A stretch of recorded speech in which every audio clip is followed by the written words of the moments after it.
पता नहीं किसने भेजा है। ये हैंडराइटिंग तो एक ही इंसान की हो सकती है।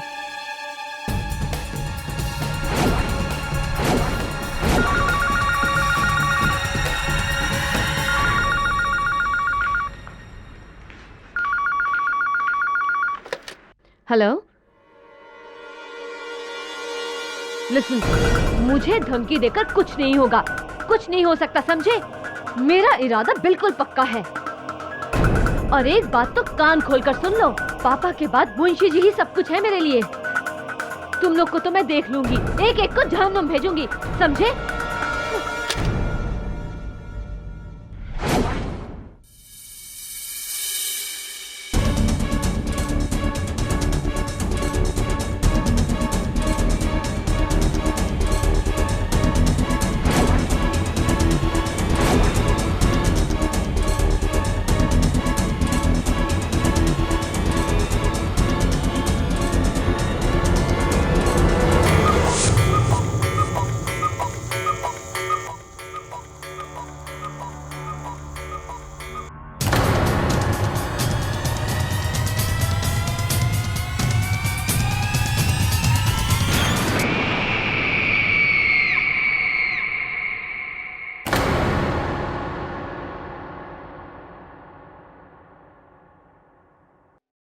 मेरी ये बात समझ में नहीं आ रही है कि रचना बेटी का खुद का परिवार होते हुए भी सब कुछ उसने आपके नाम कर दिया। सुमित्रा, मैं इस बारे में रचना से बात करूंगा। मैं उससे कहूंगा कि मुझे उसका एक पैसा भी नहीं चाहिए।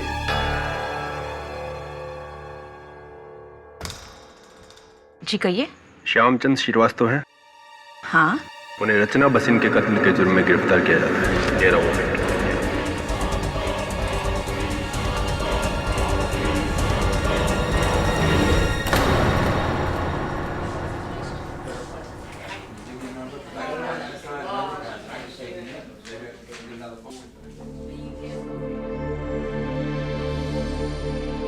मुंशी जी, इस वसीयत के अनुसार तो रचना के जाने के बाद सब कुछ आप ही को मिलेगा। तो जाहिर सी बात है कि पुलिस आप पर ही शक करेगी। लेकिन मैंने कभी रचना बिटिया से किसी चीज का कोई लालच नहीं किया, बल्कि मैं तो उससे मिलकर ये कहने वाला था कि मुझे उसकी जायदाद में से कुछ नहीं चाहिए। मुलाजिम से ज्यादा मैं उसका बाप था। और आप ही बताइए, भला एक बाप अपनी बेटी से कभी कुछ ले सकता है? बातों का कोई फायदा नहीं है मुंशी जी, क्योंकि अदालत जज्बात नहीं सबूत देखता है मुंशी जी। लेकिन मैंने रचना बिटिया का खून नहीं किया है। मानता हूं मुंशी जी, लेकिन अदालत में ये बात साबित कैसे करें?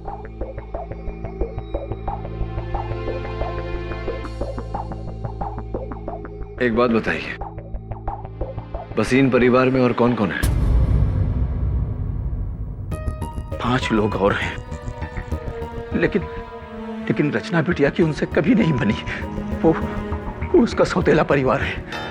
अच्छा,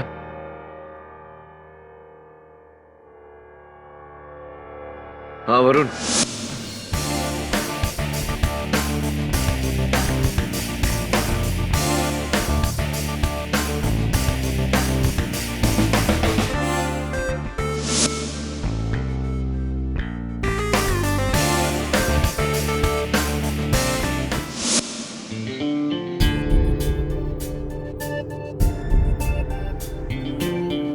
हेलो। आप शायद केबल टीवी कंपनी की तरफ से आए? अब जी हाँ, वो क्या है ना, पूरे एरिया में नई केबलिंग चल रही है, इसलिए पुरानी केबल लाइंस बंद हो गई है। मॉम, मेरे रूम का केबल भी काम नहीं कर रहा है। इसीलिए तो मैं आया हूँ। वो क्या है ना, नई केबल लाइंस सिर्फ नए अडेप्टर्स के साथ ही चलेगी, और ये नए अडेप्टर्स मुझे टीवी में फिट करने होंगे। तो अगर आपकी इजाज़त हो, आपकी इजाज़त हो तो मैं शुरू हो जाऊँ? अब पहले मेरे रूम का केबल ठीक करने दीजिए ना, वो मेरा फेवरेट शो आने वाला है। जल्दी करना, समझे? ओके। आपका कमरा कहाँ है?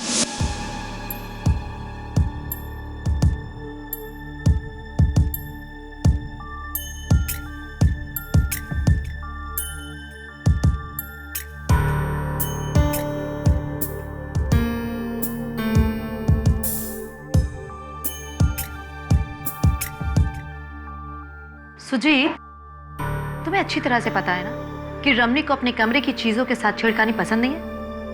Why don't you just keep it back? हाँ माँ, मैं जानता हूँ कि ये रमनिक मामा का ही कमरा है।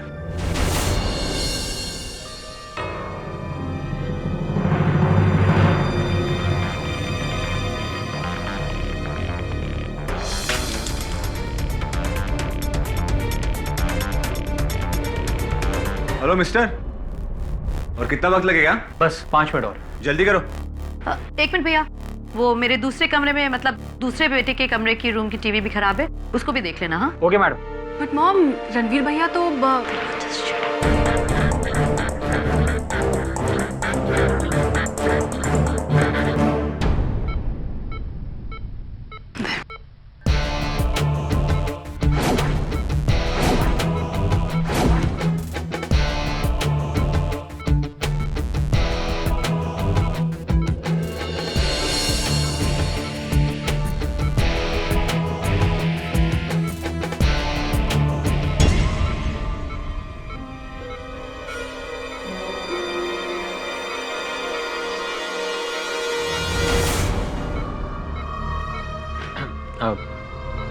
आपके बेटे को क्या हुआ है? तुम डॉक्टर हो? नहीं। तो फिर जो करने आए हो वो करो और जाओ यहाँ से। Oh sorry.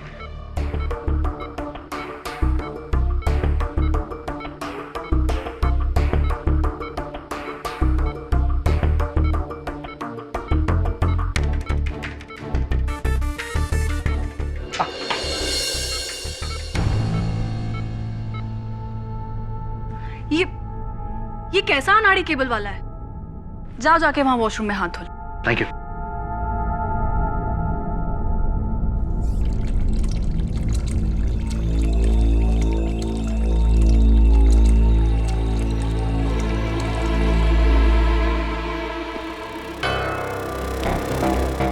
ये लो बैंडेड, और देखना बाथरूम में कहीं खून का दाग ना रह जाए। या थैंक यू।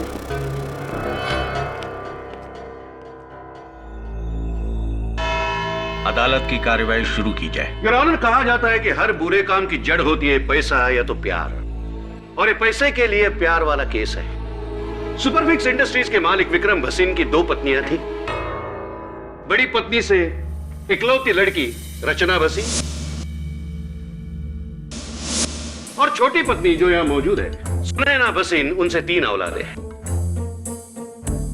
यानी कि 2 परिवार। इन परिवार की आपस में कभी बनती नहीं थी, और विक्रम के मौत के बाद तो मानो ये दोनों सौतेले परिवार एक दूसरे के दुश्मन बन गए।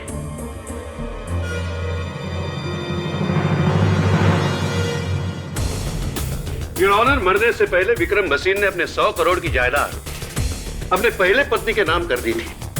उनकी मौत के बाद इस जायदाद की एकलौती वारिस बनी रचना भसीन। अफसोस, उनकी सौतेली मां और परिवार को कुछ नहीं मिला। इन जख्मों पे रचना ने नमक छिड़का जब उसने अपनी ये वसीयत बनाई। इस वसीयत में अपने बाद अपना सब कुछ उसने सुपरफिक्स कंपनी के सबसे पुराने मुलाजिम मुंशी श्यामचंद श्रीवास्तव जी के नाम कर दिया।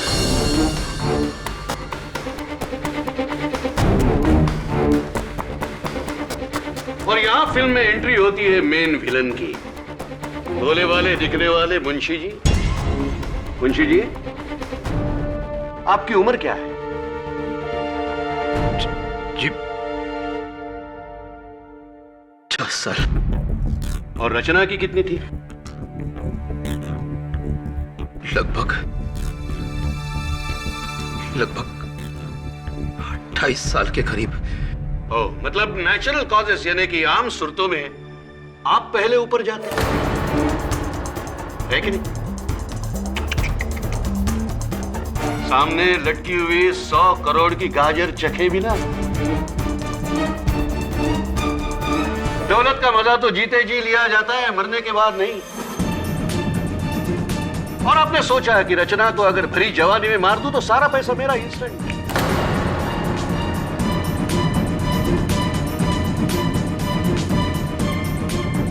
और अपनी बची कुची लाइफ में आराम ही आराम और ऐश ही ऐश।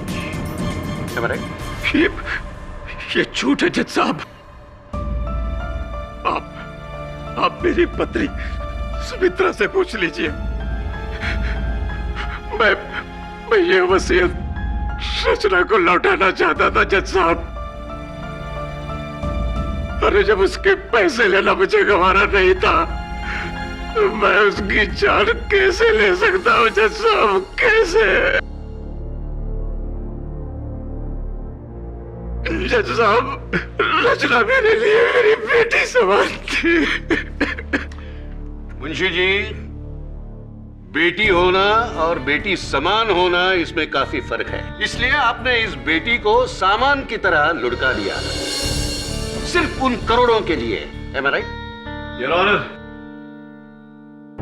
जिस तरह मेरे प्रिय मित्र एडवोकेट राणे ने इस वसीहत की कहानी पेश करी वो काबिले तारीफ है, लेकिन दुर्भाग्यवश सिर्फ आधी ही कहानी बताई है अदालत को।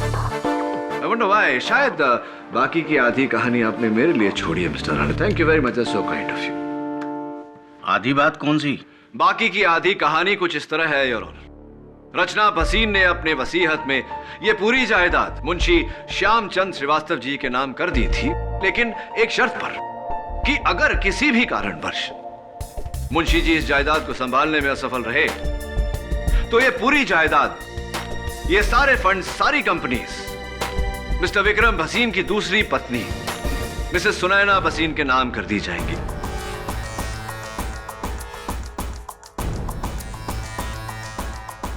और किसी ने बड़ी शातिरता से, बड़ी होशियारी से रचना भसीन को रास्ते से हटाया और उस कत्ल का इंजाम मुंशी जी के सर मढ़ दिया। मुंशी जी को उम्र कैद हो जाए और वसीहत के तहत यह सारी जायदाद मिसेस सुनैना भसीन के नाम हो जाए।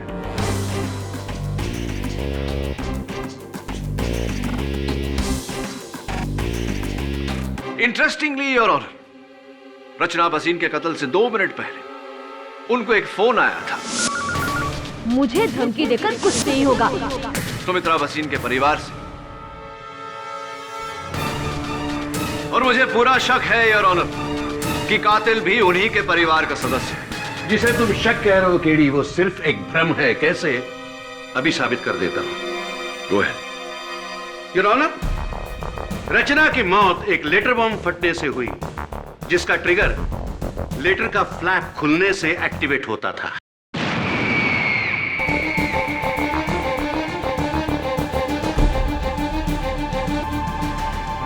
मुंशी जी, भसीन परिवार का नमक आप कितने सालों से खा रहे हैं?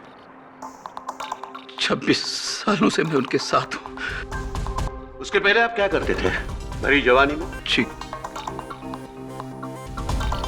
कोलकाता में था मैं। कोलकाता में क्या कर रहे थे? नौकरी, पढ़ाई या बलवाई?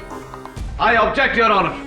प्रोसिक्यूटर साहब मेरे मुवक्किल पर लांछन लगा रहे हैं। बेवजह नहीं केडी। मुंशी जी जब कोलकाता में थे तब एक उग्रवादी थे और पुलिस से भागकर मुंबई आए थे।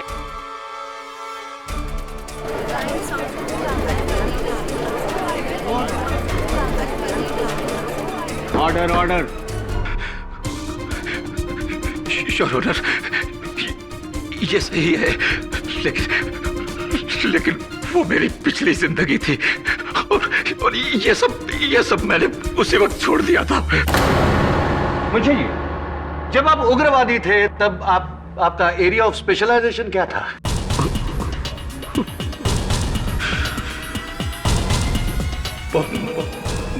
बम बनाना।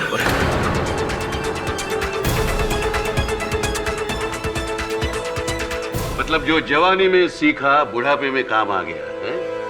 मिस्टर राणे, कोई सबूत है आपके पास कि मुंशी जी ने वो लेटर बॉम्ब बनाया था या ऐसे ही?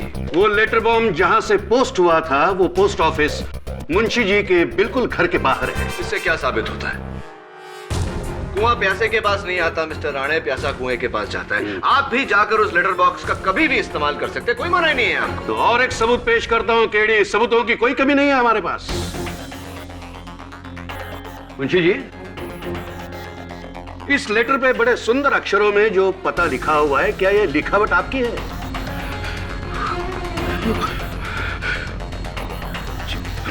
क्या यह लिखावट आपकी है? लेकिन ये मेरा योर लिखा हुआ ऑनर नहीं है। योर ऑनर, मैं हैंड राइटिंग एक्सपर्ट को बुलाना चाहता हूँ। इजाजत है। योर ऑनर, हमने मुंशी जी का लिखा हुआ एक खत पढ़ा है और इस लेटर बॉम्ब पर लिखे गए पते की जांच की है। दोनों हैंड राइटिंग बराबर मैच करते हैं। ये लिखावट मुंशी जी की ही है।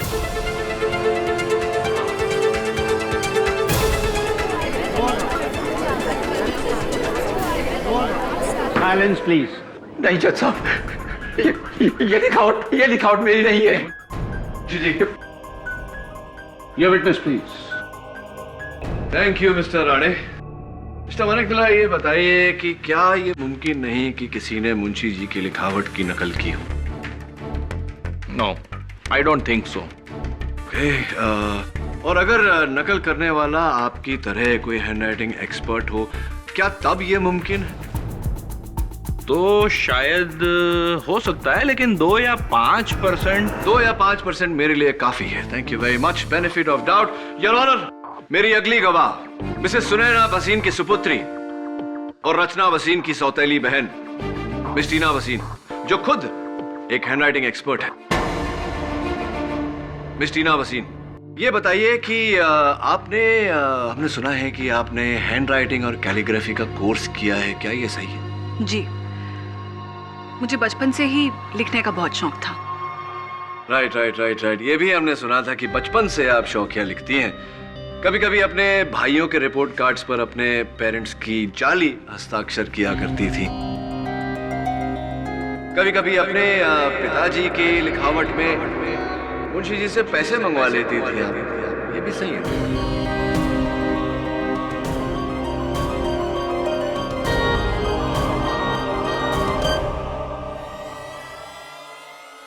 आई एम श्योर ये बात आपको मुंशी जी ने बताई होगी। एनीवे, इस लिफाफे पर जो नकल है वो मेरी नहीं है। उस लेटर पर जो नकल है वो मेरी नहीं है, इससे क्या मतलब है आपको? आपको कैसे पता कि वो लेटर पर जो लिखावट है वो नकल ही है? How do you know that?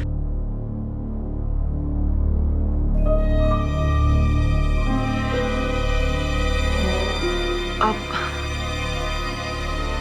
वो अभी आप ही ने थोड़ी देर पहले शायद। हाँ, थोड़ी देर पहले मैंने कहा था। 2 हफ्ते से टीना जी का हाथ टूटा हुआ है और टूटे हुए हाथ से किसी के हैंडराइटिंग की नकल तो क्या है, ओरिजिनल हैंडराइटिंग भी वो नहीं कर सकती। मिस्टर राणे, यही तो हम लोगों की प्रॉब्लम हो गई है आजकल कि हम ऊपर से जानकारी हासिल कर लेते, तह तक कोई जाता ही नहीं। वैसे आपको किसी ने बताया नहीं या आपने पूछा नहीं कि miss Tina Vaseen right handed है या लेफ्ट हैंडेड? चलिए मैं बता देता हूं your honour. Tina Vaseen left handed है, यानी कि लिखने के लिए ये अपने बाएं हाथ का इस्तेमाल करती हैं, दाएं का नहीं। Now you don't mind mister Rane, thank you.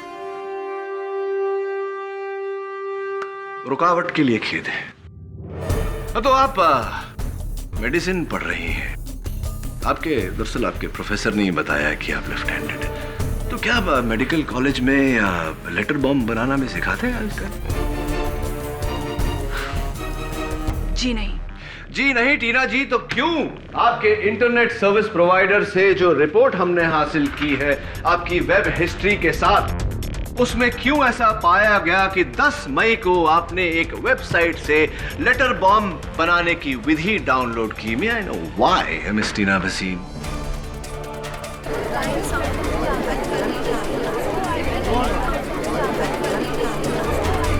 Order. अब ये मैंने डाउनलोड नहीं किया। आपके कंप्यूटर से क्या डेट बताया आपने?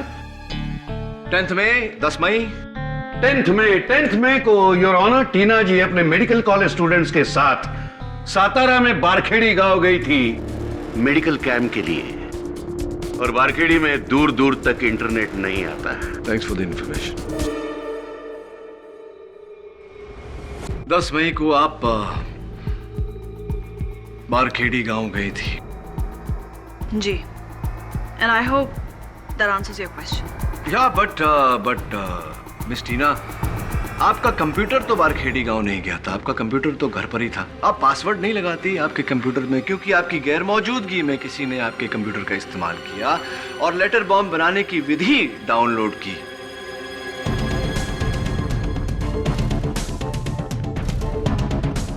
किससे पूछे? आपके भाई साहब से पूछे, सुजीत भाई साहब से। सुजीत भसीन, अदालत को बताइए कि आप क्या करते हैं, व्यवसाय क्या है आपका? जी मैं अपने रमनिक मामा के साथ उनके फैक्ट्री में काम करता हूँ। आप अपने रमनिक मामा के साथ उनके फैक्ट्री में काम करते हैं। अदालत को यह भी बता दीजिए कि क्या बनाते हैं आप उनकी फैक्ट्री में? जी इंडस्ट्रियल ग्लू, गोंद जो मशीनों में काम आती है वो। इंडस्ट्रियल ग्लू योर ऑनर, गोंद जो मशीनों में इस्तेमाल होता है। मिस्टर वसीन, क्या ये वही ग्लू है, वही गोंद है? जी सर। ये वही गोंद है योर ऑनर, इंडस्ट्रियल ग्लू, और इसके ट्रेसेस इस लेटर बॉम्ब पर भी पाए गए। फॉरेंसिक्स की रिपोर्ट आपके टेबल पर है। लेकिन ये यहाँ कैसे आया? यही तो हम भी सोच रहे हैं मिस्टर वसीम कि ये कहां से आया। Sticky situation. कहीं ऐसा तो नहीं मिस्टर वसीम कि आप ही हैं वो जिसने इंटरनेट से पहले लेटर बॉम्ब बनाने की विधि डाउनलोड की, फिर लेटर बॉम्ब बनाया और फिर रचना को पोस्ट किया? मिस्टर पाठक, लेटर बॉम्ब रिसीव हुआ था 11 तारीख को, मतलब पोस्ट में डाला होगा 9 या 10 को। तो लेकिन 9, 10 और 11 सुजीत अपने दोस्त की शादी के लिए बंगलोर गया हुआ था योर ऑनर। शादी के ये फोटोग्राफ्स और लेटर बॉम्ब 9 और 10 को अगर पोस्ट में डाला है मुंबई के गिरगाम पोस्ट ऑफिस में, तो इसने नहीं डाला होगा क्योंकि ये 9, 10 और 11 I get the point mister Rane, ये बेंगलोर में थे। Correct, I get the point. जाहिर सी बात है योर ऑनर कि ये लेटर इन्होंने पोस्ट नहीं किया, लेकिन मेरा सवाल अब भी यहां खड़ा है कि इनकी फैक्ट्री का ग्लू इस लेटर पर कैसे आया। इनके पास तो जवाब नहीं, लेकिन मुझे पूरा यकीन है कि इनके रमनिक मामा कटघरे में आकर हमको चिपकाएंगे, बताएंगे। सर, एक तो मुझे ये नहीं समझ में आ रहा है कि लिफाफे के ऊपर ग्लू कौन और क्यों लगाएगा, और दूसरी बात, मेरे अलावा लगभग और 50 फैक्ट्रीज हैं जो इस तरह का इंडस्ट्रियल ग्लू बनाती हैं। आप उन्हें क्यों नहीं पकड़ते? पकड़ता उन्हें मैं मिस्टर खन्ना, जरूर पकड़ता अगर जायदाद के वारिस वो होते, लेकिन जायदाद के वारिस तो आपकी बहन है। अरे तो आप मेरी बहन को पकड़िए ना।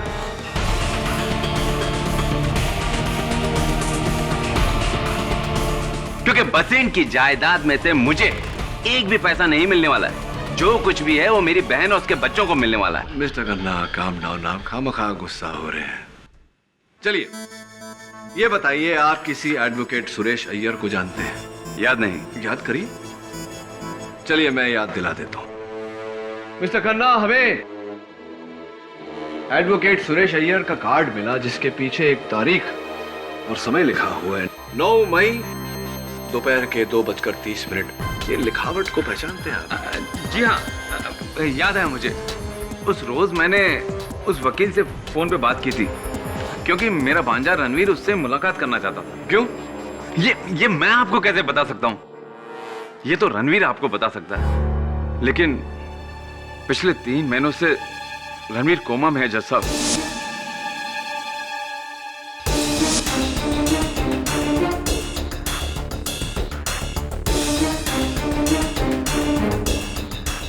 अदालत को बताइए कि रणवीर जी कोमा में क्यों है। 15 मई को किसी बार में उसका कुछ लोगों से झगड़ा हो गया और किसी ने उसके सर पे बोतल दे मारी। बस तब से वो बेचारा कोमा में ही है। तो मिस्टर खन्ना, 1 मिनट केड़ी, इस केस की गाड़ी तुम कहां घुमा रहे हो? एडवोकेट सुरेश अय्यर का इस केस से क्या लेना? आपकी जानकारी के लिए आपको बता दूं कि एडवोकेट सुरेश अय्यर एक क्रिमिनल लॉयर है। जानते ही होंगे कि क्रिमिनल लॉयर की जरूरत तभी पड़ती है जब कोई क्रिमिनल केस होता है। और मैं मिस्टर खन्ना से जानना चाहूंगा कि 3 महीने पहले ऐसा कौन सा क्रिमिनल केस था या कोई क्रिमिनल कॉन्स्पिरेसी? अरे ये मैं आपको कैसे बता सकता हूँ? अब मेरी बहन से पूछिए ना। चलिए उन्हीं से पूछते। जी नहीं, 3 महीने पहले रचना के खिलाफ हम सिविल केस लड़ रहे थे, क्रिमिनल केस नहीं। ओके, तो फिर क्यों मिसेस भसीन आपके बेटे रणवीर को एक क्रिमिनल लॉयर से मिलने की आवश्यकता पड़ी? कहीं ऐसा तो नहीं कि 3 महीने बाद की कहानी वो सोच रहा हो कि कोई क्रिमिनल केस लड़ना हो, फॉर एग्जाम्पल मर्डर केस? देखिए, मुझे कुछ पता नहीं है। अगर मुझे पता होता तो मैं जरूर बताती। एक और बात मिसेस वसीम, एडवोकेट सुरेश अय्यर ही क्यों? क्योंकि वैसे मेरे सहकर्मी हैं, उनके बारे में मुझे ऐसा नहीं कहना चाहिए, वो भी अदालत में, लेकिन 100 में से 95 केसेस वो हार चुके हैं, और जो 5 जीते थे वो जाने दीजिए, उसकी बात बाद में करेंगे। वो ही क्यों, जबकि आप लोग किसी भी अच्छे लॉयर को हायर कर सकते थे। सुरेश अय्यर ही क्यों? कहीं ऐसा तो नहीं कि रणवीर साहब जानबूझकर कोई क्रिमिनल केस हारना चाहते थे? मैंने कहा ना आपसे कि मुझे कुछ पता नहीं है। क्या साबित करना चाहते हो केडी? साबित करना चाहते हो कि वो लेटर बॉम्ब परिवार में से ही किसी ने भेजा था? जी।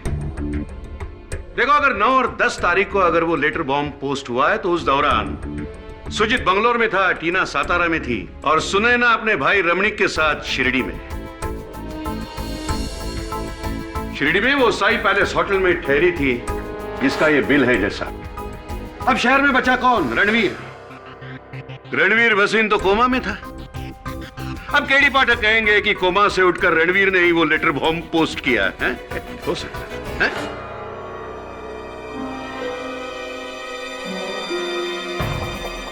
हो सकता है। What Your Honor? जज साहब, हमें कैसे पता कि रणवीर भसीन वाकई कोमा में है? हो सकता है कि वो कोमा का नाटक करके हम सबकी आंखों में धूल झोंक रहा है। मिसेस भसीन, कोई सबूत है कि आपका बेटा वाकई कोमा में है? मिसेस सुनैना भसीन, क्या आपके पास आपके बेटी की बीमारी का कोई सबूत है? योर ऑनर, मेरा नाम डॉक्टर शंकर है। पिछले 3 महीनों से मैं मिस्टर रणवीर भसीन का इलाज कर रहा हूं।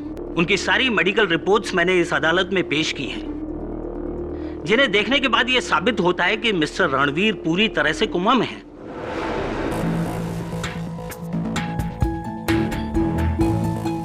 और वैसे भी 9 से 11 अगस्त तक मैं अपने नर्सिंग स्टाफ के साथ मिस्टर रणवीर के साथ था।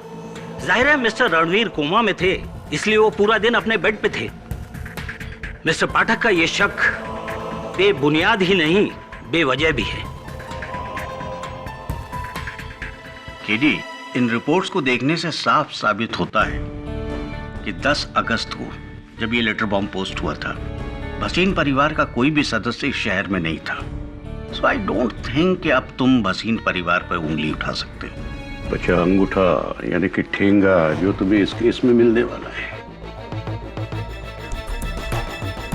योर ऑनर, मुझे पूरा यकीन है कि इस केस में कुछ ऐसा है जो हमें दिखाई नहीं दे रहा, इसीलिए मैं अदालत से अगली तारीख की गुजारिश करता हूं।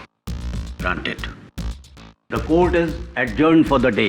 करो, तैयारी करो, पहली शिकस्त की तैयारी।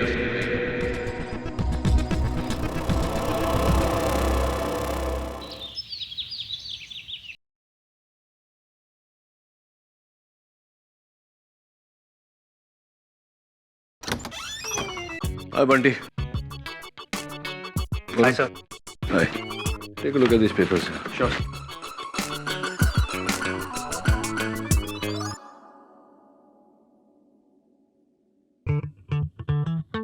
क्या बंटी, क्या कर रहा है?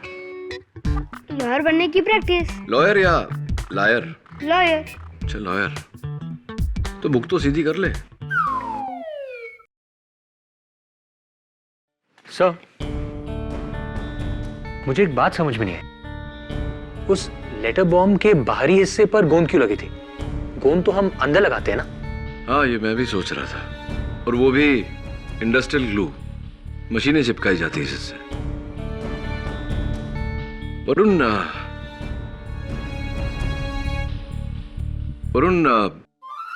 इस केस से जुड़े कई सवाल हैं जिनके जवाब हमारे पास नहीं।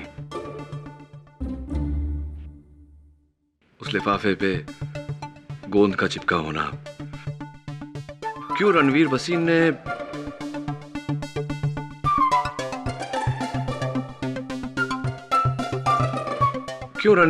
ने एक ऐसा लॉयर किया जो यकीनन केसर था।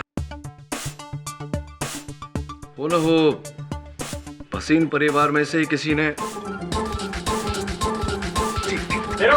अबे रुक रुक। कुछ भी करता है ये बच्चा। What is this? क्लियर। पर इतनी देर तक छत पर कैसे चिपकी थी?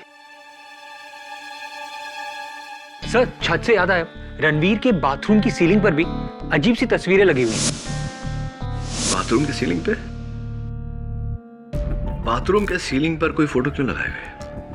वही समझ में नहीं आ रहा है। यही बात तो मुझे अजीब लग रही है। तू एक काम कर वरुण, जरा जाके देख के रणवीर भसीन वाकई कोमा में है या कोई और खेल है इसके पीछे। कोई चेक। Right sir.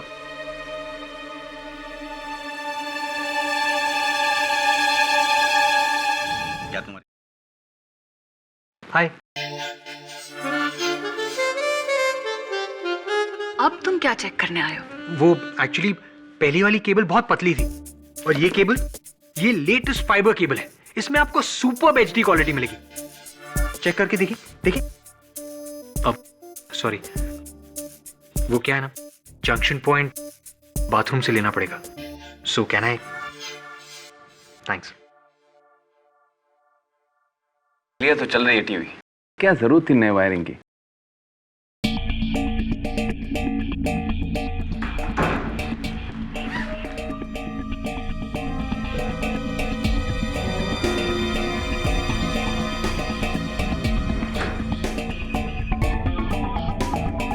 अब जंक्शन पॉइंट कहीं और से लेना होगा। Will you just leave? ये केबल वेबल की लाइन हमें नहीं चाहिए, प्लीज।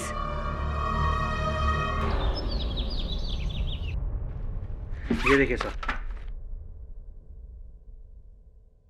सर, ये तो वही इंडस्ट्रियल ग्लू है ना जो उस लेटर पे था।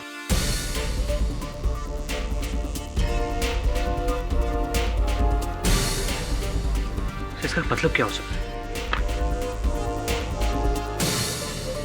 आई डोंट नो वरुण, लेकिन कुछ तो मतलब होगा। फोटो फ्रेम इंडस्ट्रियल ग्लू से बाथरूम की सीलिंग पर चिपकाया। मिस्टर केडी पाठक, पिछली बार तुमने अदालत से वक्त लिया था अपना केस और मजबूत करने के लिए कुछ सबूतों को इकट्ठा करने में। क्या तुम्हारी तैयारी पूरी है? अनफॉर्चुनेटली नॉट योर ऑनर, लेकिन मेरे पास कुछ सवाल है और मुझे पूरी उम्मीद है कि आज अदालत में मुझे उन सवालों का जवाब मिलेगा। अब कैसे सवाल? योर ऑनर, 3 महीने पहले इस केस से जुड़ी 3 वारदातें हुई।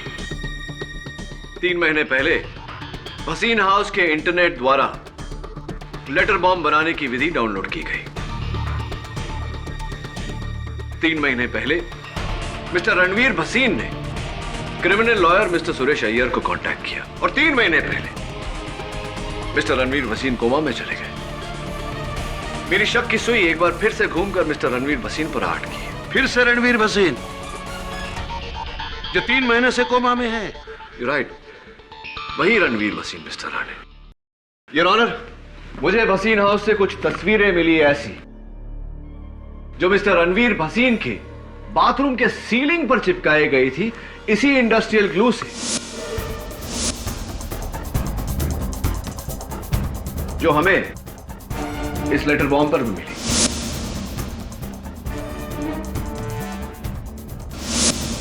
जरा सोचिए योर ऑनर, क्यों कोई अपनी बाथरूम की सीलिंग पर ऐसी तस्वीरें चिपकाएगा? मैं चाहता हूं कि उनकी माताजी मिस सुनैना भसीन आकर मुझे इस सवाल का जवाब दे। इजाजत। मिसेस भसीन, अक्सर फोटो फ्रेम्स दीवारों पर टांगे जाते हैं। अदालत आपसे जानना चाहती है कि क्यों आपके बेटे रणवीर भसीन ने वही फोटो फ्रेम्स अपने बाथरूम की सीलिंग पर लगाए थे। अजीब बात नहीं है? ये हैरत की बात आपके लिए होगी वकील साहब, लेकिन मेरे लिए नहीं। मेरा बेटा हमेशा से ही ऐसा है, जैसे अपने पैर में अलग अलग रंग के जूते पहनना, सडनली एकदम से अपने कमरे का डिजाइन चेंज कर देना, रंग बदल देना। वो दुनिया से निराला है। समझ में आती है ये बात, लेकिन फैशनेबल और डिजाइन सैवी होने का मतलब ये नहीं कि आप अपने फोटो फ्रेम्स बाथरूम की सीलिंग पर टांग दो। मेरा माना कि अजीब हरकत है तो क्या उसके लिए जेल भेजोगे उसे? आखिर क्या क्या साबित करना चाहते हो? कि योर ऑनर, कुछ है ऐसा जिस पर हाल फिलहाल मैं अपनी उंगली नहीं रख पा रहा, लेकिन जैसे इस बात का पता चल गया मैं मेरा शक सबके सामने रख दूंगा। कैसा शक? यही कि रणवीर भसीन ने कोमा की हालत में वो लेटर बॉम्ब पोस्ट किया। यही कि रणवीर भसीन ने कोमा की हालत में वो लेटर बॉम्ब पोस्ट किया।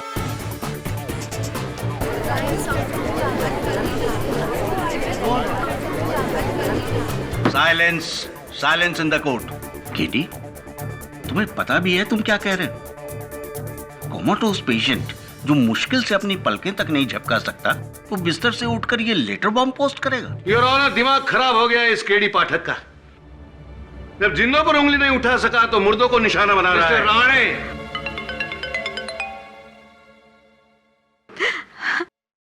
मेरा बेटा ठीक हो गया जज साहब। मेरे बेटे को होश आ गया, वो कोमा से बाहर आ गया। हाँ जज साहब, मेरा बेटा ठीक हो गया।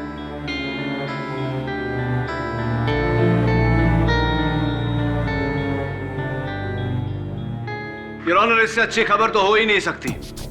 हमें तुरंत मिस्टर भसीन का बयान लेना चाहिए। इनफैक्ट मैं अदालत से इजाजत चाहता हूं कि मुझे उनका बयान लेने का मौका दिया जाए। तो क्या आप जाकर उसके जुर्म कबूलने को कहोगे और हाँ कहेगा? Absolutely mister Rane. Yes KD, Ranveer Bhasin ने अगर इनकार कर दिया तो फिर तुम्हारे पास कोई रास्ता नहीं बचता।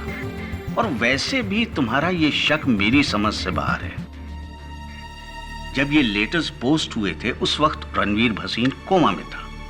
तुम कैसे साबित करोगे कि वो खूनी है?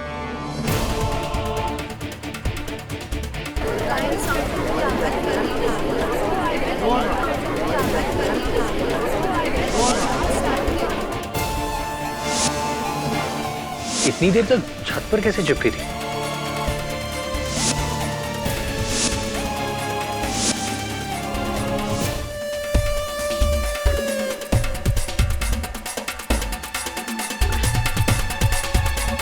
योर ऑनर, मैं अदालत में वेइंग स्केल मंगवाने की इजाजत चाहता हूँ। Weighing scale? लो, अभी नहीं, इंसाफ का तराजू चाहिए। लाकर दे दो इन्हें। Permission granted. Your honour, Bhasin house के इंटरनेट द्वारा डाउनलोड की गई लेटर बॉम्ब बनाने की विधि के अनुसार मैंने ये पैकेट बनाया है। चिंता मत करिए योर ऑनर, फटेगा नहीं।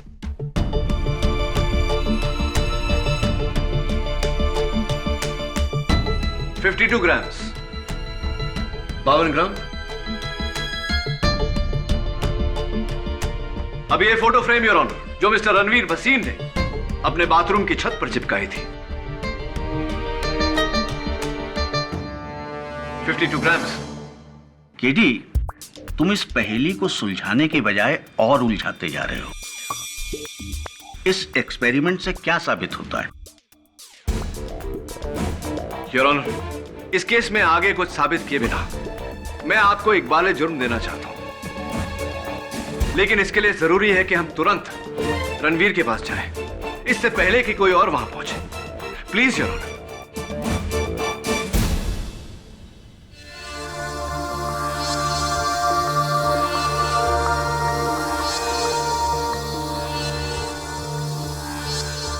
डॉक्टर, मैं कितनी देर से बेहोश था? 3 महीने से। 3 महीने? पर मेरी फैमिली?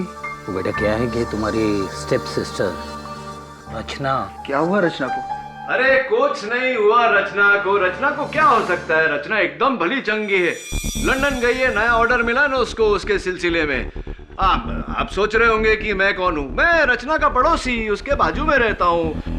वो क्या हुआ ना कि डाकिया आया था, रचना थी नहीं। रचना लंदन में थी, मैंने बोला ना लंदन गई है, तो लंदन में थी तो डाकिया मेरे पास उसका ये लेटर छोड़ के गया था।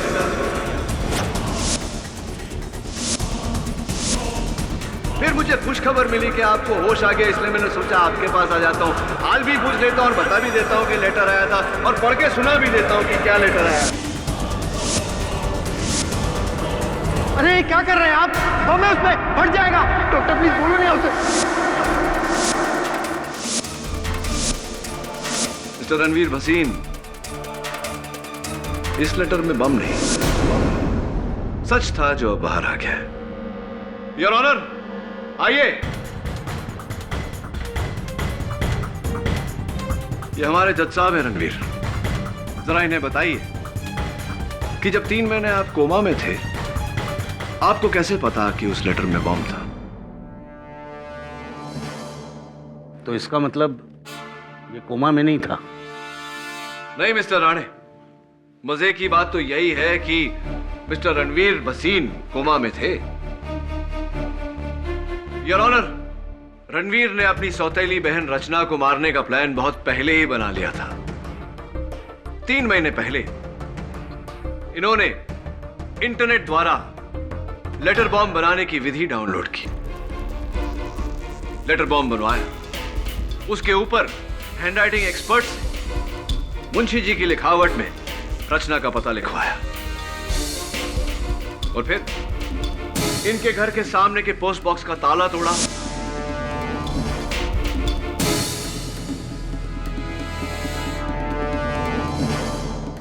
इंडस्ट्रियल ग्लू से उस लेटर बॉम्ब को पोस्ट बॉक्स के अंदर ऊपरी हिस्से में चिपका दिया।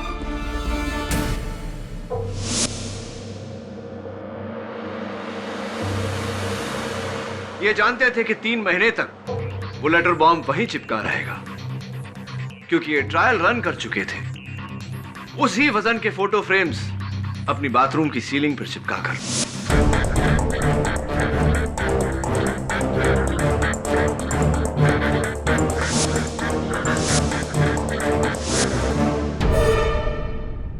और 3 महीने बाद योर ऑनर, उस लेटर बॉम्ब पर लगे इंडस्ट्रियल ग्लू का असर जब खत्म हुआ, वो लेटर पोस्ट बॉक्स के अंदर गिरा और पोस्टमैन ने उसे रचना के घर डिलीवर कर दिया। एक मिनट केडी, तुम्हारा मतलब है रणवीर ने वो लेटर बॉम्ब अगस्त में नहीं मई महीने में पोस्ट बॉक्स में डाला? जी। और खुद को 3 महीने कोमा में भेज दिया ताकि इल्जाम उन पर ना आए, है? हाँ केडी, इल्जाम से बचने के लिए कोमा में जाने का खतरा कौन मोल लेगा? योर ऑनर, हुआ ये था कि इनका कोमा में जाना, मैं चाहता हूं कि ये खुद अपनी जुबानी अपनी कहानी अदालत को सुनाए। सुनाइए। मेरा इरादा कोमा में जाने का नहीं था। मैं तो सिर्फ 3 महीने के लिए जेल जाना चाहता था, ताकि जब ये लेटर बॉम्ब रचना को मिले तो कोई मुझ पर इल्जाम ना लगा सके। इसीलिए उस दिन बार में मैंने झगड़ा भी किया और एक ऐसे कमजोर वकील को अपॉइंट किया जो किसी भी हाल में मुझे जेल से निकालने में नाकामयाब रहता। आपके मित्र एडवोकेट सुरेश अय्यर की बात कर रहे हैं। लेकिन उस दिन बार में किसी ने मेरे ही सर पर बोतल दे मारी और मैं कोमा में चला गया। राइट। और फिर जाने अनजाने में आपका यह प्लान और भी तगड़ा हो गया और भी मजबूत हो गया। राइट। इस मुंशी को मैंने रचना के खून में फंसाया है ताकि वो सारी जायदाद, हमारा हक, मेरी मां को मिल सके, हमें मिल सके।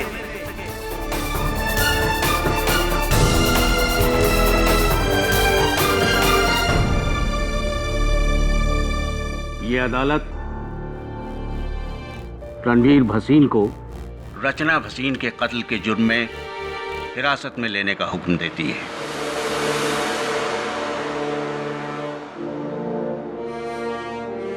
और मुंशी श्यामचंद श्रीवास्तव को इस इल्जाम से बाइज्जत बरी करती है। The case is closed.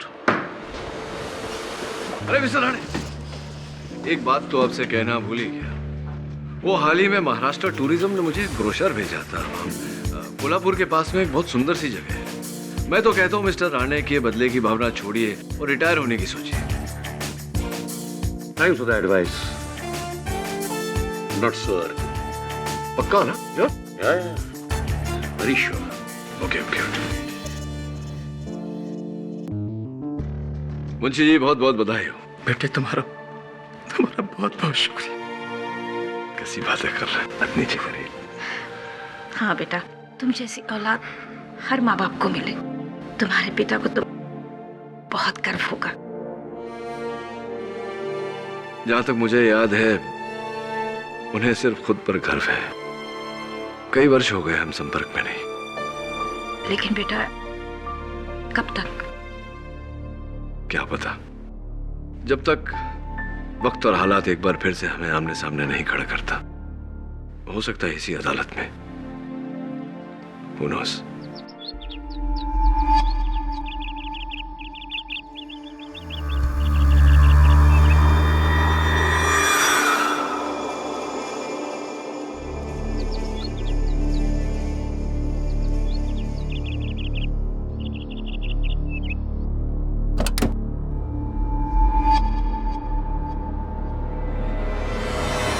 Sanjay बस, अब तुम मेरी बर्दाश्त की हद से बाहर निकल चुके हो। मैं तुम्हारी अय्याशियों से तंग आ चुकी हूँ। संजय!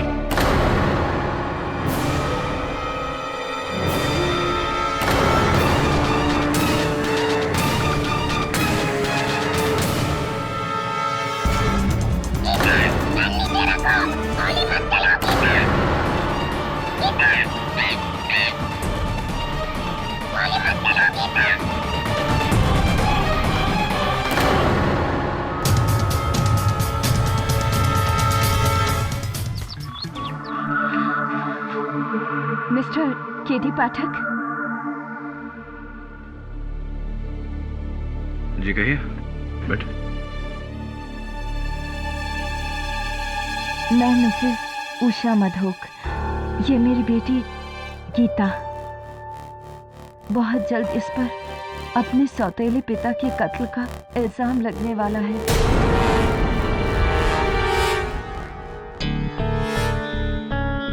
सौतेले पिता के कत्ल का इल्जाम? इससे पहले कि पुलिस आकर इसे गिरफ्तार करती, मैं सीधा आपके पास इसे लेकर आई हूँ।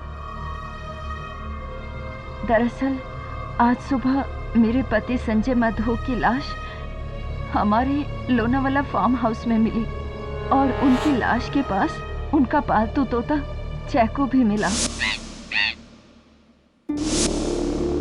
और वो एक ही बात को बार बार दोहरा रहा है।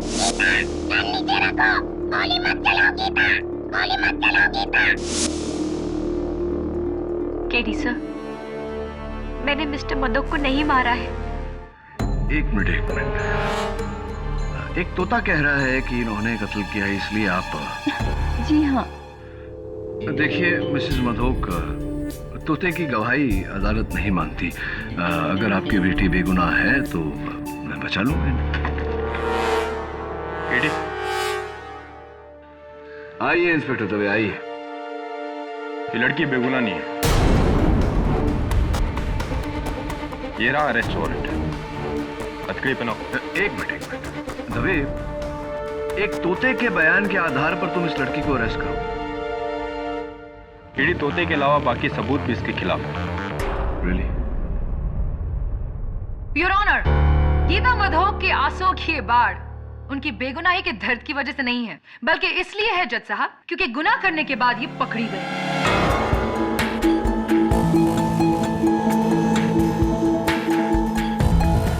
मिस्टर संजय मधोक एक बिजनेस टाइकून थे जिन्होंने 2 तलाकों के बाद की अपनी तीसरी शादी मिस उषा मिश्रा से, जो कि वहां बैठी हैं। अब वो खुद एक डिवोर्सी हैं जिनकी पहली शादी से उनकी एक बेटी है, मिस गीता मिश्रा। मिस्टर संजय मधोक और मिस उषा मिश्रा की शादी को पूरे 2 साल हो चुके हैं, लेकिन आज भी गीता अपने आप को गीता मिश्रा कहती है, गीता मधोक नहीं।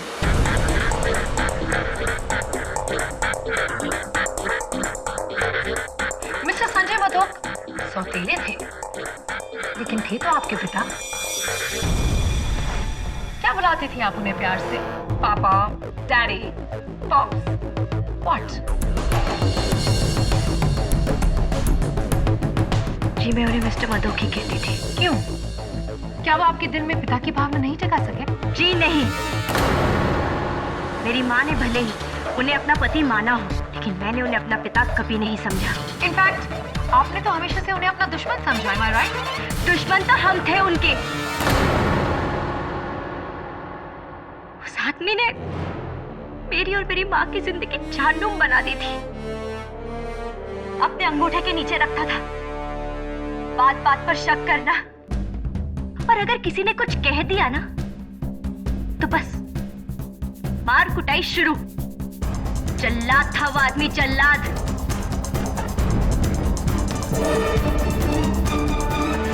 बाप होने का कौन सा फर्ज निभाया उसने?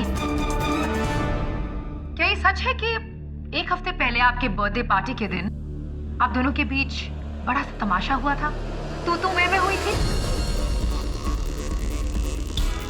जहाँ के आपके पिता ने मिस्टर मधोक ने आपको चोर कहा था। चोर? मिस्टर मधोक को ये लगता था कि सबकी नजर उनके पैसों पर है। मेरा बर्थडे भी बर्बाद कर दिया उन्होंने। मन तो आया कि मैं उनसे ही बेटी।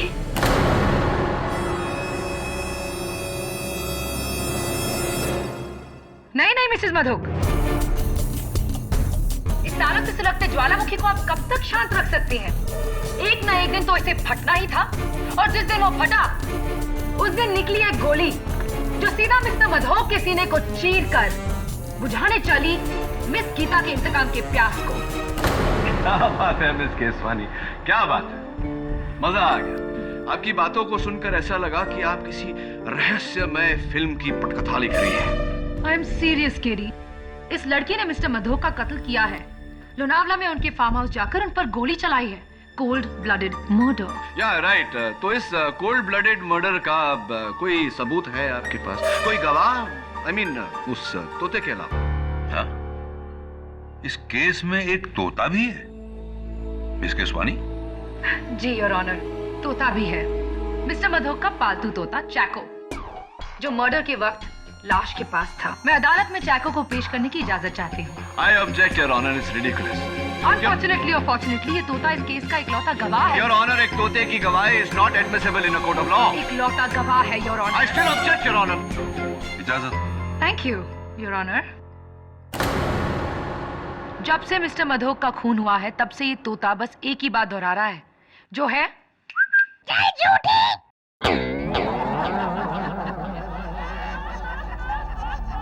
Order order. चैक, बोलो, गीता ने क्या किया? गोली मत चलाओ गीता।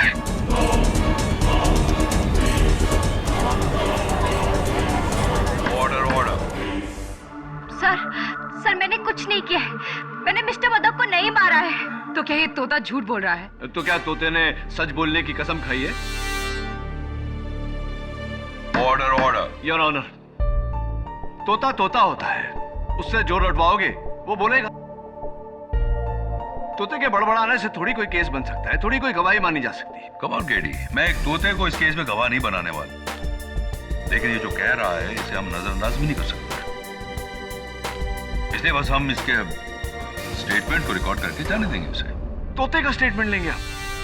योर ऑनर, जैसे मैंने कहा, तोते को जो रटवाओगे वो बोलेगा। और वैसे भी एक बात सोचने वाली है कि तोते को कुछ सिखाने में महीने लग जाते हैं, लेकिन यहाँ तो जिस दिन से मिस्टर मधोक की मौत हुई है ये गीता गीता कर रहा है। Think about it your. किस किताब में लिखा है केडी कि एक तोते को सीखने के लिए महीने लग जाते हैं? आम बात है, ज्यादातर ऐसा ही होता है। ज्यादातर, हमेशा नहीं। What are you trying to say? इंसानों की तरह हर तोते का भी अलग अलग ग्रास्पिंग पावर होता है। तोते के ग्रास्पिंग पावर की बात कर रहे हैं? चैको, बोलो, it's funny। Order order. Chaco, bad boy, बोलो, it's funny। चैको, बोलो, it's funny। मिस केसवानी, शायद इसकी ग्रास्पिंग पावर इतनी मजबूत नहीं है।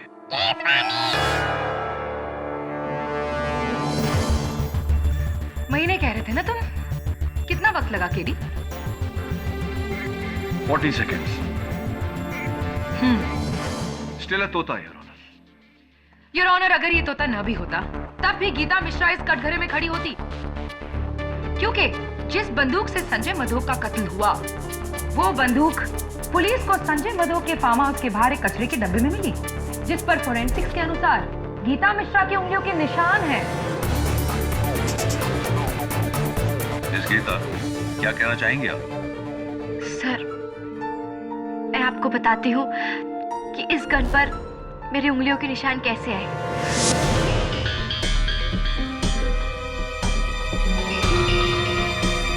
उस दिन मैं मिस्टर मधोक से मिलने सुबह फार्म हाउस गई थी, लेकिन डोरबेल बजाने के बावजूद उन्होंने दरवाजा नहीं खोला। मुझे लगा शायद वो सो रहे हैं, इसलिए वहां से जाने लगी कि अचानक एक गमले में मैंने इस गन को देखा।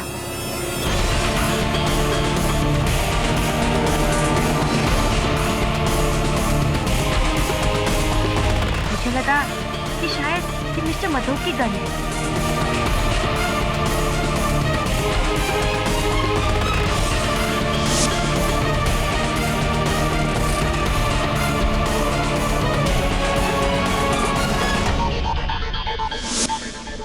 अगर ऐसा था तो तुमने वो गन कचरे में क्यों फेंकी Gita?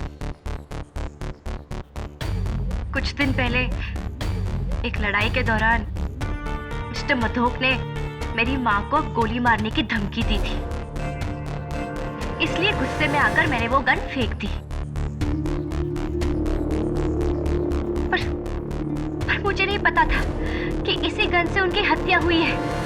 Bye the way Geeta, mister Madhok, जिन्हें तुम्ही ने कुछ ही देर पहले जल्लाद कहा था, इतनी सुबह सुबह तुम उन्हें क्यों मिलने गई थी?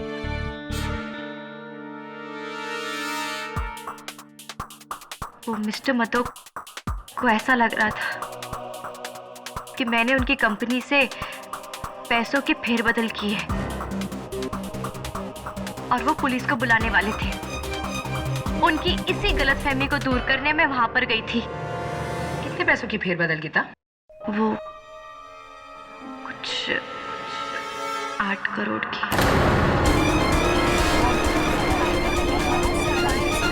Quiet, please. 8 करोड़ की? कुछ? तुम उसे मामूली फेरबदल कह रही हो गीता?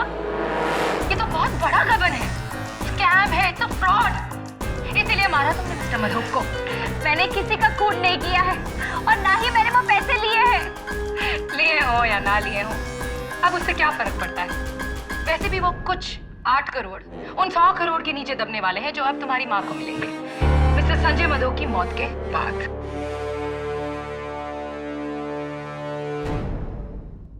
डिफेंस।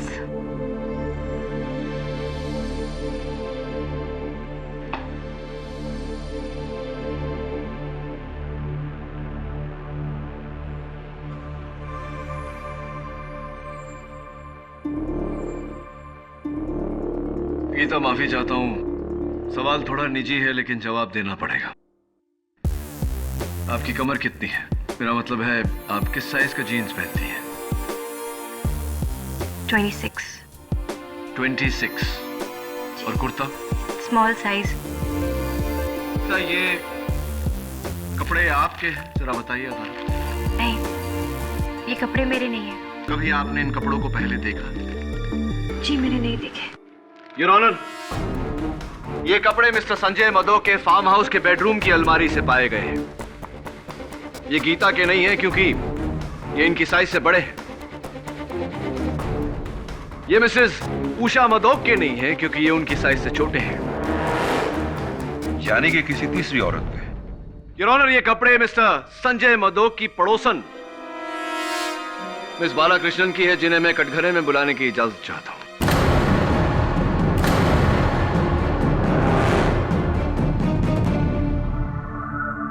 हाँ तो मिस बालाकृष्णन, सुना है कि आप राइटर हैं, लेखिका हैं। क्या लिखती हैं आप? जी, मैं नोवेल लिखती हूँ। अच्छा। अक्सर लोनावाला में अपने फार्म हाउस जाकर, जो मिस्टर मधोक के फार्म हाउस के काफी नजदीक है। जो मिस्टर मधोक के फार्म हाउस के काफी नजदीक है, इतना नजदीक है योर ऑनर कि इनके कपड़े उनके बेडरूम तक पहुंच गए।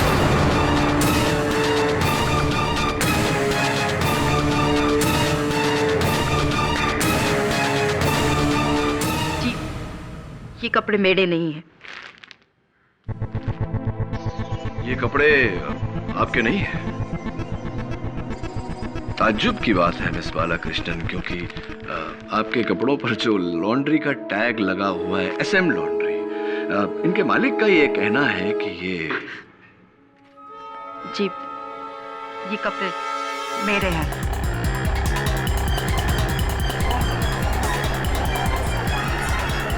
Order order. सच बोलना अच्छी आदत होती है। चलिए अब सच सच ये भी बता दीजिए कि आपके और मिस्टर मदोक के बीच क्या रिश्ता था? संजय और मैं गहरे दोस्त थे?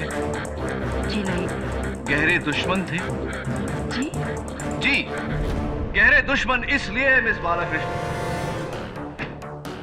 क्योंकि ये गन जिस per your honour Gita Mishra की उंगलियों के निशान है, ये गन आपके नाम पे रजिस्टर्ड है। ये गन आपकी है। क्या ये सही है या जी? और क्या ये भी सही है या नहीं कि आपका पूरा नाम मिस गीता बालाकृष्णन है?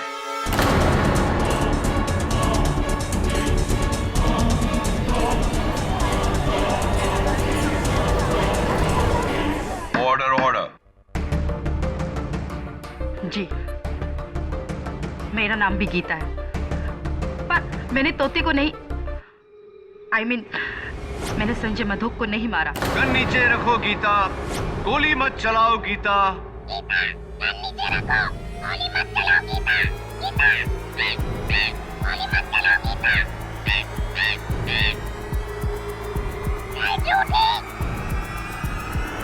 योर ऑनर, तोता भी मेरी बात से सहमत। एक बात जानना चाहूंगा आपसे मिस बालाकृष्णन, मिस गीता बालाकृष्णन, क्या आपके कपड़े और आपकी पिस्तौल संजय मधोक जी के घर पर पहुंची कैसे और क्यों?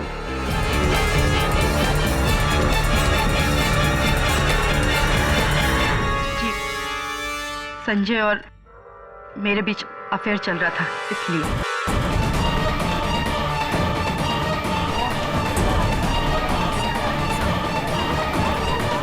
Order order. अक्सर हम अपना वीकेंड उस फार्म हाउस पे गुजारा करते थे। एक ऐसे ही वीकेंड पर उसने मुझसे गन ली थी। कमाल है, इतना प्यार की उन्होंने गन मांगी और आपने दे दी, क्यों भी नहीं पूछा? संजय का कहना था कि उसकी कंपनी से किसी ने 8 करोड़ रुपए की चोरी की है। संजय ऐसा इंसान था जो 1 रुपए की चोरी को भी माफ नहीं करता। गन उसने उसको धमकाने के लिए मांगी। यानी कि गीता मिश्रा, जिन्होंने मिस्टर मधोक की कंपनी से 8 करोड़ का गबन किया। Mere speculation your honour. ये जानकारी ना तो प्रोसिक्यूटर साहिबा के पास है ना मेरे पास। जिनके पास है, मैं चाहता हूं कि वो कटघरे में आकर इस बात पर रोशनी डालें। मिस्टर संजय मधोक के auditor mister Anant Dighe.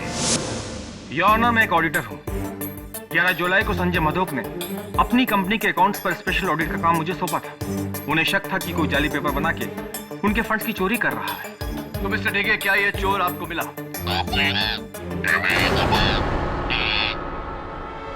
Sorry, मैं पूछ रहा था कि क्या यह चोर आपको मिला? जी, 1.5 महीने की कोशिश के बाद वो 8 करोड़ का गबन करने वाला हमें मिल ही गया। गीता मिश्रा? जी नहीं, मिस्टर ब्रिज कोटियाल।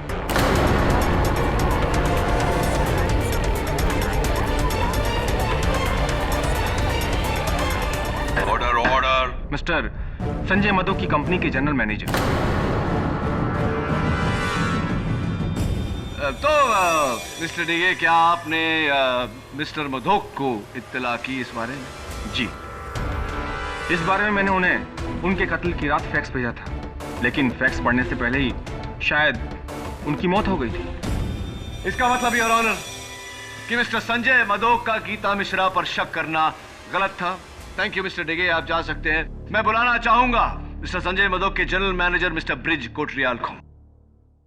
मैं मानता हूं वो सारे पैसों की चोरी और अकाउंट का फेरबदल मैंने ही किया था,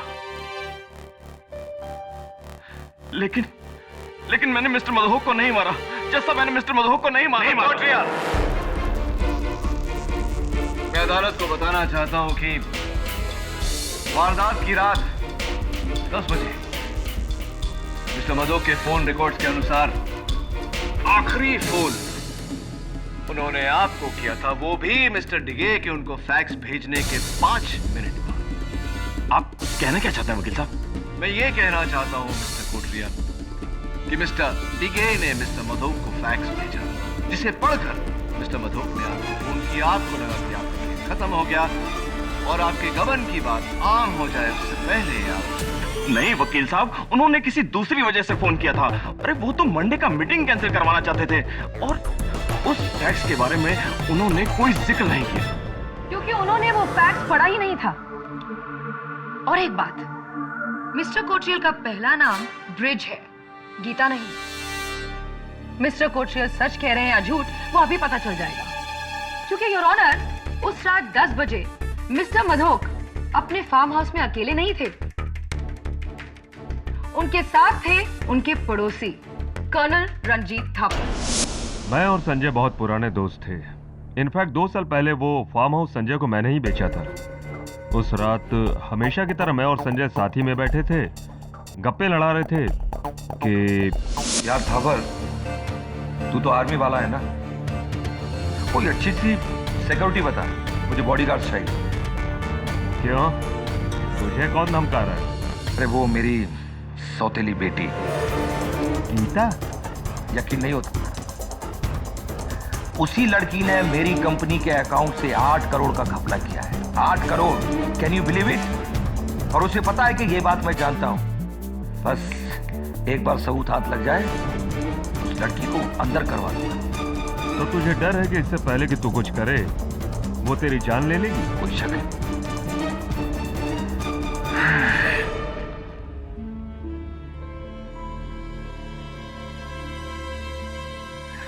हेलो कोटरियाल, वो मेरी मंडे वाली मीटिंग कैंसिल कर दो। ओके। तो मिस्टर मधोक को तब भी ये गलतफहमी थी कि गीता मिश्रा ने ही गबन किया है। जी मुझे लगता नहीं कि संजय ने फैक्स देखा हो।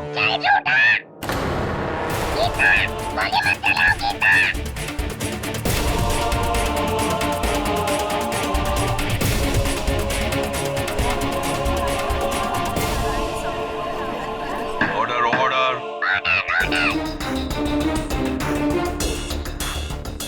योर ऑनर, बंदूक पर उंगलियों के निशान, गवाहों के बयान और तोते का बार बार गीता गीता कहना, ये सब यही साबित करता है कि गीता मिश्रा ने ही कत्ल किया है। मरने वाले को खुद ये डर था कि गीता उसकी जान लेगी। इससे बड़ा सबूत और क्या हो सकता है जज साहब? प्रोसिक्यूशन की ये मांग है कि इस लड़की गीता मिश्रा को दफा 503 फॉर क्रिमिनल इंटिमिडेशन और दफा 302 मर्डर के तहत इतनी लंबी सजा दी जाए कि वो दिन गिनते गिनते थक जाए। नहीं जज साहब, मेरी बेटी को उसके किए की इतनी बड़ी सजा मत दीजिए। उसने जो कुछ भी किया है मेरे लिए किया, अपनी माँ के लिए।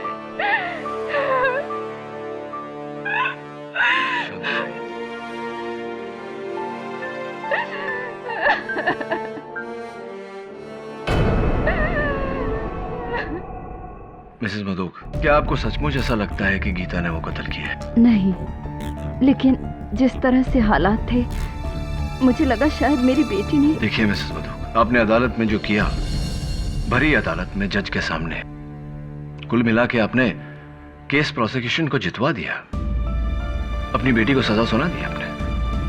आई एम सॉरी, लेकिन मैं डर गई थी। इस तरह की भाषा कौन कौन सिखाता है? पता नहीं, मैंने तो इसे कभी अपने पास नहीं रखा है, लेकिन ये गीता से काफी घुला मिला हुआ है।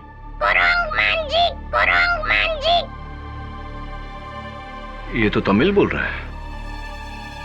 तमिल में बंदर को कुरंग कहते हैं और मुंजी मतलब फेस, यानी कि बंदर जैसा मुंह। मिसेस मधोक, आपके घर में कोई है जो तमिल बोलता है, आप या गीता या कोई और? जी नहीं। अच्छा, फिर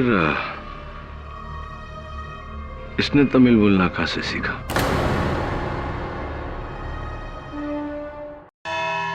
गीता, माफी चाहता हूँ, सवाल थोड़ा अजीब सा है, थोड़ा टेढ़ा है।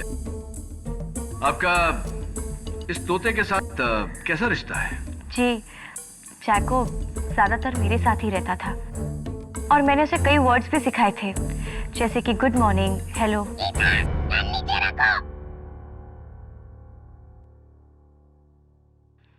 और कुछ गीता? जब मैं अपनी उंगली उसके सामने रखती थी तो बड़ी अच्छी तरीके से वो उस पर आकर बैठ जाता था। यानी कि आप और चैको के बीच इतनी दोस्ती थी कि वो आकर आपकी उंगली पर बैठ जाता था। योर ऑनर, मैं चाहता हूं कि इन्हें मौका दिया जाए कि ये वहां जाकर अपनी बात का प्रदर्शन कर सके। इजाजत है।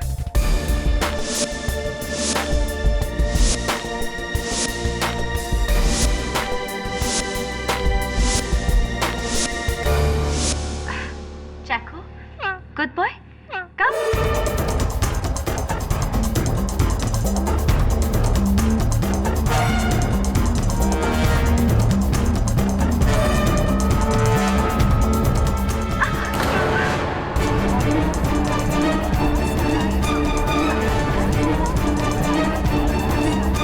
Order order. इसने ऐसा कभी नहीं किया। इसलिए क्या कीता? क्योंकि वो जानता है कि तुम ही कातिल हो। बिल्कुल गलत सोच है आपकी प्रोसिक्यूटर साहब। Allow me to explain. Geeta, आप आइए। योर ऑनर, इस तोते ने जो किया it's not surprising at all, क्योंकि ये चैको है ही नहीं।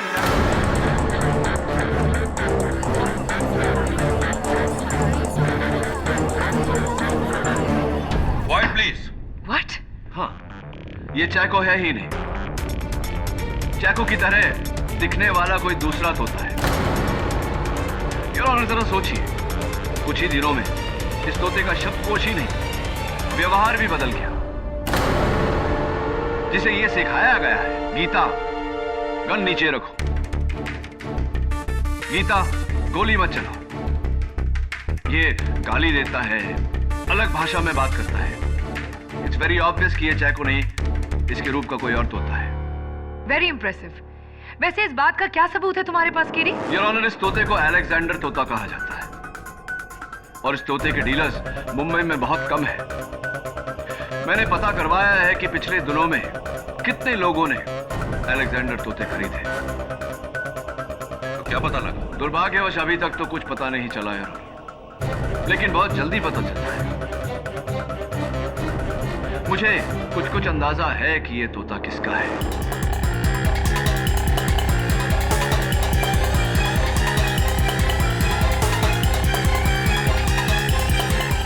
ये तोता मेरा नहीं है, इसे मैंने नहीं खरीदा। गीता जी, ये तोता उस दिन मेरे दफ्तर में तमिल में गालियां दे रहा था और इस केस से जुड़े सारे लोगों में से सिर्फ एक आप ही है जिसको तमिल आती है। अगर ये तोता आपका नहीं है तो इसे तमिल किसने सिखाया होगा? और गीता कृष्णन ने तोते को ये भी सिखा दिया, कान नीचे रखो गीता, गोली मत चलाओ गीता, ताकि आगे चलकर तोता उसे ही अदालत में फंसा सके। कहो केडी, क्या केसवानी की बात का जवाब है तुम्हारे पास? नहीं है, बट इनफैक्ट मैं मिस केसवानी की बात से पूरी तरह सहमत हूं।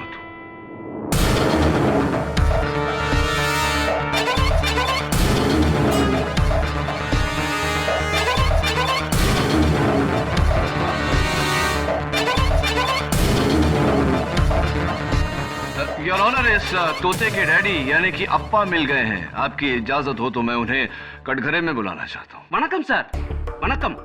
मेरा नाम मुत्तू है। क्राफर्ड मार्केट में मेरा बिट का दुकान है। ये तोता राजू मेरा दुकान से खरीदा था 2 महीने का पहले। तो इस तोते की मेरा मतलब है इस तोते की बिक्री की कोई रसीद, कोई बिल साथ में लाए हैं? है ना सर, लाया है। ये देखिए।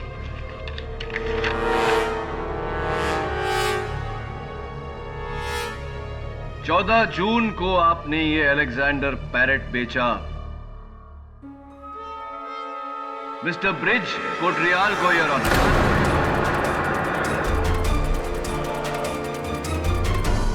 हाँ सर, उधर बैठा ना, वही साहब है।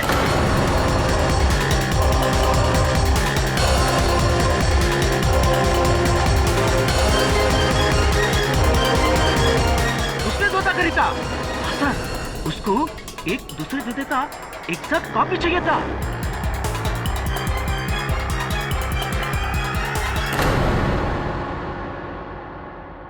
माफी चाहता हूँ मिस्टर कोटरियाल, रहा नहीं जा रहा मुझसे।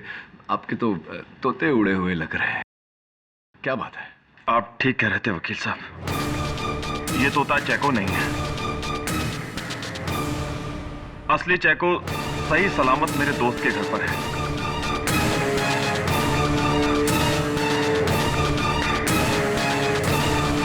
ये तोता मैंने मार्केट से खरीदा था और बहुत मुश्किल से इसे मैंने गीता के खिलाफ बोलना सिखाया था।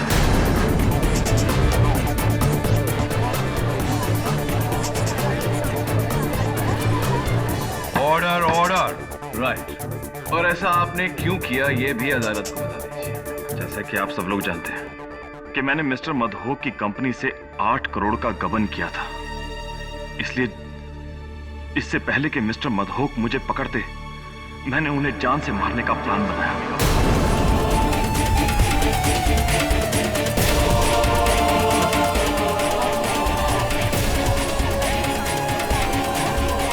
Order order. लेकिन मैंने प्लान बनाया, मारा नहीं। जज साहब, मैंने प्लान बनाया, मारा नहीं। What nonsense mister Kotariyal. Plan बनाया लेकिन उन्हें मारा नहीं। अब तो साफ साफ साबित हो चुका है कि उनके मरने से सबसे बड़ा फायदा आप ही को था।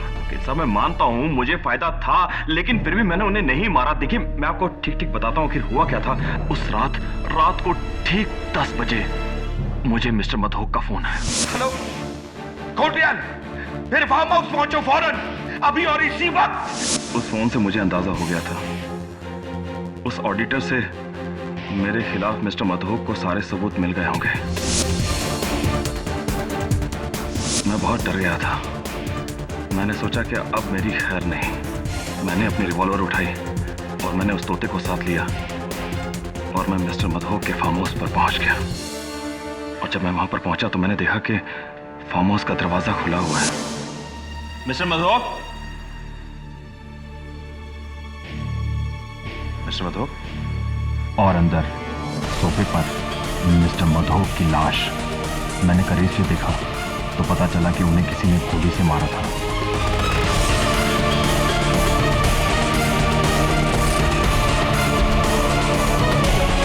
फिर मैंने जमीन पर एक पेपर पड़ा देखा जिस पर ऑडिटर ने साफ साफ लिखा था कि सारे पैसों की चोरी मैंने की थी। उस वक्त तो मैंने वो फैक्स चुरा लिया, लेकिन घबरा गया कि कल को ऑडिटर अदालत में कह देगा कि चोरी मैंने की तो सब समझेंगे कि कत्ल भी मैंने किया। इसलिए ज़रूरी था कि मर्डर ना करते हुए भी मैं अपने आप को बचाऊं। इसलिए मैंने तोते बदले ताकि मुझ पर इल्ज़ाम आने से पहले गीता पर जाता और जैको को लेकर मैं वहां से भाग गया।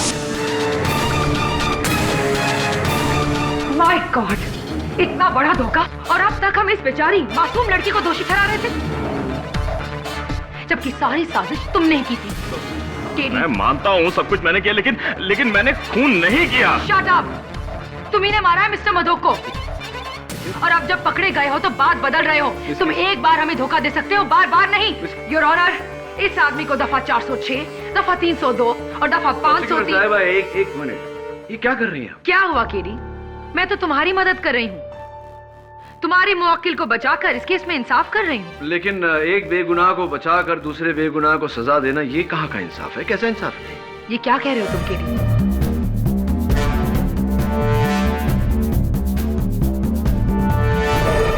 केडी, तुम्हें लगता है कि मिस्टर कोटरियाल सच बोल रहे हैं? मुझे लगता नहीं योर ऑनर, पूरा यकीन है कि मिस्टर कोटरियाल सच बोल रहे हैं।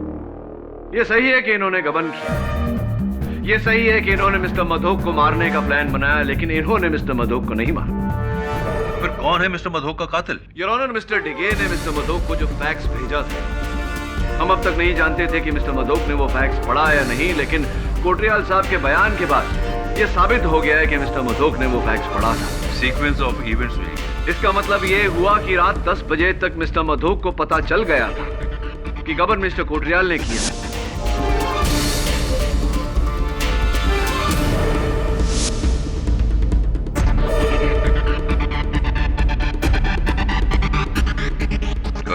लेकिन कर्नल थापर ने अदालत में यह बयान दिया था कि मिस्टर मधोक ने उनसे कहा कि उन्हें यकीन है कि गबन गीता ने किया है और उन्हें सिर्फ सबूत का इंतजार है, उसके बाद गीता गई जेल। बस एक बार सबूत हाथ लग जाए उस लड़की को अंदर करवा दूंगा। Obviously your honour, colonel Thapar ने झूठ बोला था। मैं उन्हें कटघरे में बुलाकर पूछना चाहता हूं कि उन्होंने झूठ क्यों बोला।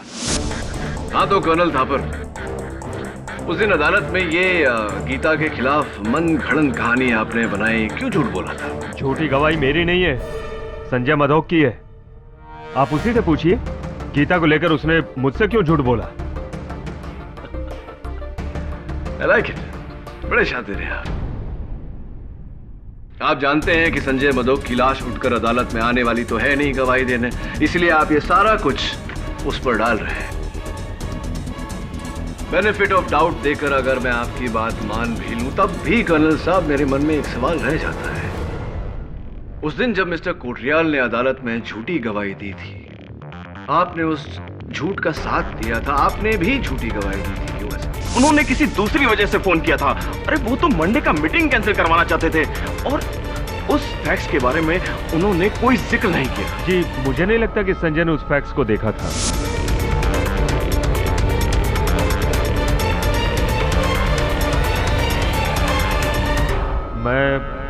मैं भी गीता को फंसाना चाहता था।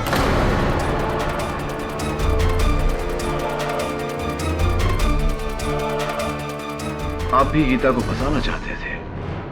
कर्नल साहब, मिस्टर कोटरियाल गीता को फंसाना चाहते थे, ये बात तो समझ में आई, लेकिन आप क्यों फंसाना चाहते थे? कहीं ऐसा तो नहीं कि संजय मधोक का कत्ल गीता के सर पर डाल के आप खुद बचना चाहते थे? Am I right? Am I right? I think I'm right. आप एक एक्स आर्मी ऑफिसर हैं। ऐसा करके आप हमारे संविधान के खिलाफ जा रहे हैं, विरुद्ध जा रहे हैं। वैसे भी आपकी ये खामोशी आपके काम नहीं आने वाली। अदालत में खामोशी के दो ही कारण होते हैं, या तो आपको छिपा रहे हैं या संजय मधोक का कत्ल आपने किया है।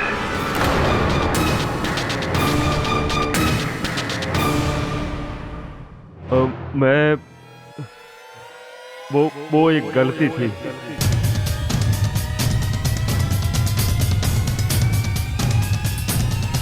वो एक गलती थी। कर्नल साहब, गलती का समाधान गलती मान लेने से होता है, सच को छिपाकर नहीं। अदालत को बताइए कि सच क्या है।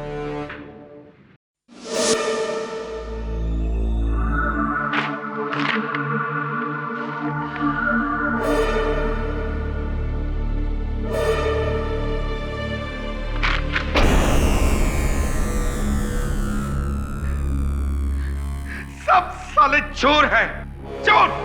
जहां देखो वही साले पीठ में खंजर भोंकने वाले चोर। हेलो कोटरियाल, फिर फार्म हाउस पहुंचो फौरन, अभी और इसी वक्त। क्या बात है संजय, इतने गुस्से में क्यों हो? जिससे देखो वही मेरा पैसा छीनना चाहता है। अपनों के नाम पर दुश्मनों से घिरा हूं मैं, दुश्मनों। कलयुग का जमाना है मेरे दोस्त। ये मत भूलो कि तुम भी उसी कलयुग का हिस्सा हो थापर। दोस्ती के नाम पर तुमने भी मुझे धोखा दिया है। फार्म हाउस के नाम पर मार्केट प्राइस से दोगुनी रेट में बेचा है तुमने मुझे। क्या आप पागल जैसी बातें कर रहे हो? ये फार्म हाउस मैंने तुम्हें मार्केट रेट में बेचा है, बल्कि बेस्ट प्राइस में। बेस्ट प्राइस तुम्हारे लिए होगा, बेस्ट प्राइस मेरे लिए नहीं। दोस्त बनकर तुमने एक फार्म हाउस के नाम पर खंडर बेचा है, खंडर टूटा फूटा। अफसोस था पर कि तुम भी औरों की तरह एक चोर निकले। हाउ डेयर यू संजय, जबान पे लगाम दो, वरना क्या क्या करने का वरना? अरे पैसा तो तूने छीन ही लिया, अब क्या मेरी जान लेगा? क्या करेगा तू वरना? ले नीचे रखो, पता नहीं छीनने दूंगा।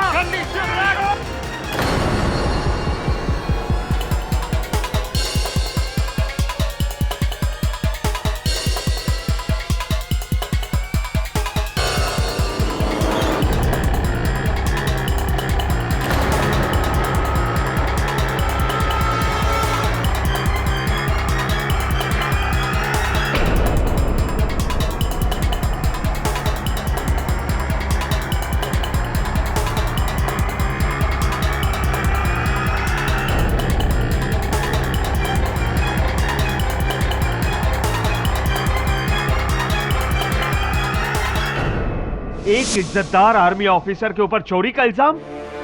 मेरे सारे करियर में मेरे सीनियर से लेकर मेरे जूनियर तक आज तक किसी ने मेरे ऊपर उंगली तक नहीं उठाई। सर ऊंचा और सीना चौड़ा रख के मैं आर्मी से रिटायर हुआ था और उस आदमी ने मुझे चोट ठहरा दिया। उसकी इतनी हिम्मत! मधोक के लिए तो सभी चोर थे क्योंकि वो खुद एक चोर था। मेरे हाथों नहीं तो किसी और के हाथों मरता, किसी और के हाथों।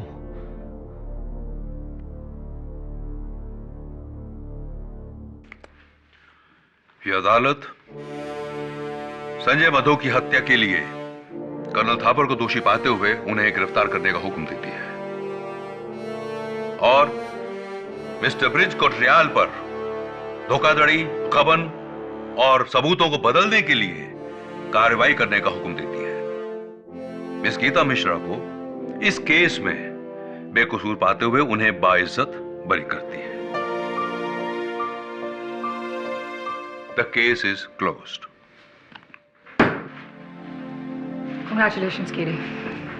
Well deserved. बेटी, आजादी बहुत बहुत मुबारक हो। Thank you KD. एक माँ होकर मेरा अपनी बेटी पर से विश्वास उठ गया था, लेकिन तुमने अपना विश्वास नहीं छोड़ा। केडी पाठक का सत्य पे से विश्वास कैसे उठ सकता है?